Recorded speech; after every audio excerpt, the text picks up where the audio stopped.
Hello, and thanks for tuning in to episode 13. In this week's podcast, I'll present it as a trifecta, where those three on the list can be presented together.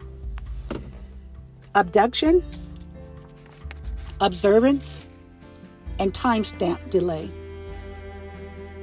Some very, very important synergies that make the list because they affected me probably the most. Abduction. That is presented as a question mark. Maybe there was abduction, maybe there wasn't. It's terminology, so it depends on how you define it. Now, on the list, I wasn't sure if I should put the word abduction because I asked, was I really abducted? I have used the word taken, especially in my books, as in taken to a place, etc., to a scene, etc. But never have I used a word that's as frigid as abducted. But it does apply because of similarities and the insinuations of being taken sometimes also could mean being abducted. But abduction, based on my experiences, do seem a bit far-fetched. So what I'm explaining about are those alien encounters because they've never been as love affairs, nor were they as mutual feelings while I was in those spaces.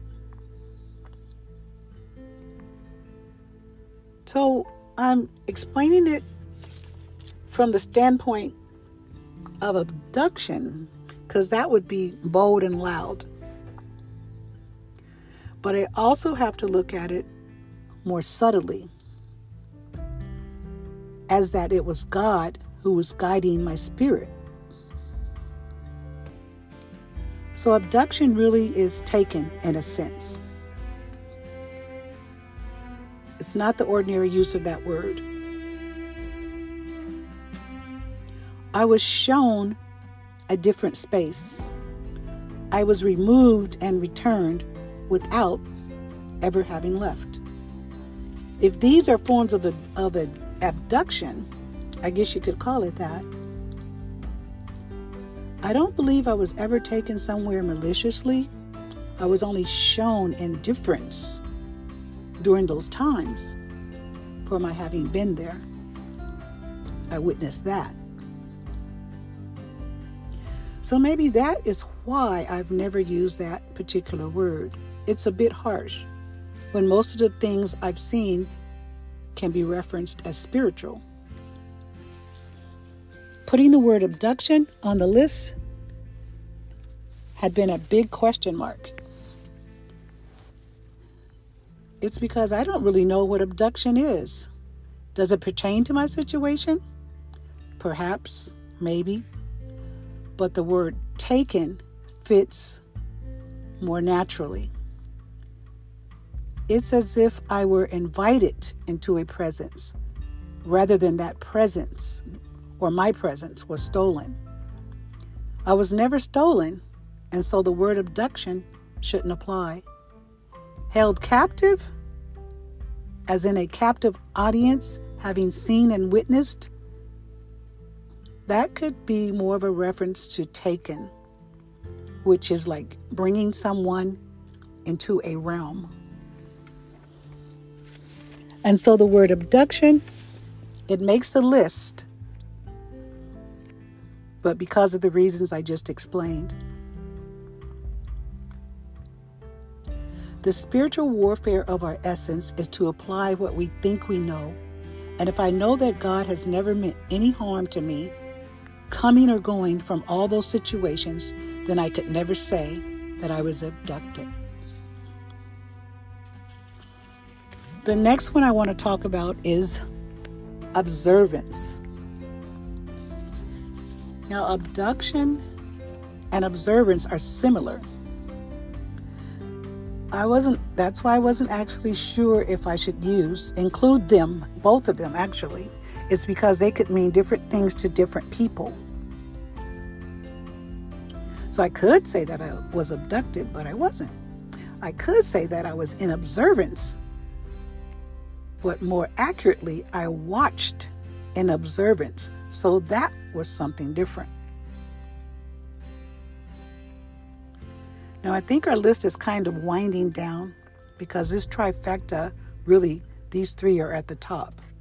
Abduction, observance, and timestamp delay, which I'll get to next.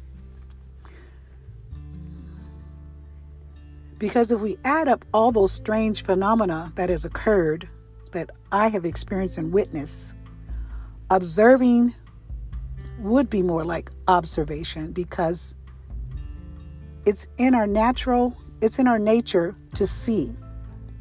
But understanding what we have seen might be a little more difficult.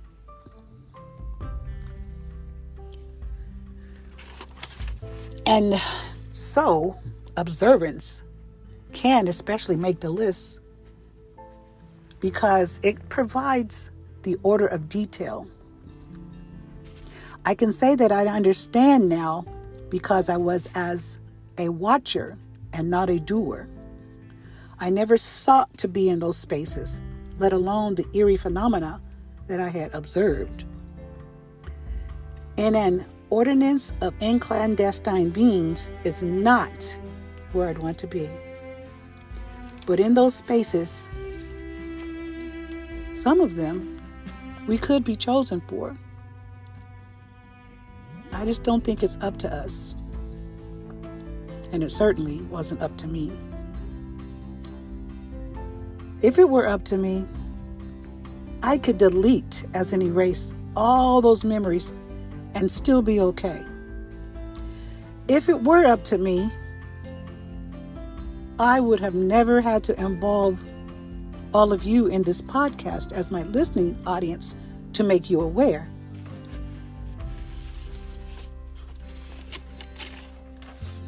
And if it were up to me, I never would have wanted to know about any strangeness at all, especially in more detail, let alone to have been taken there to observe it.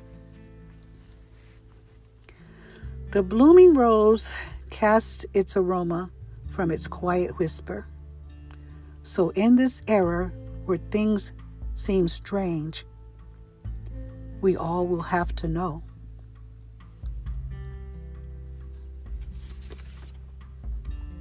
Timestamp delay.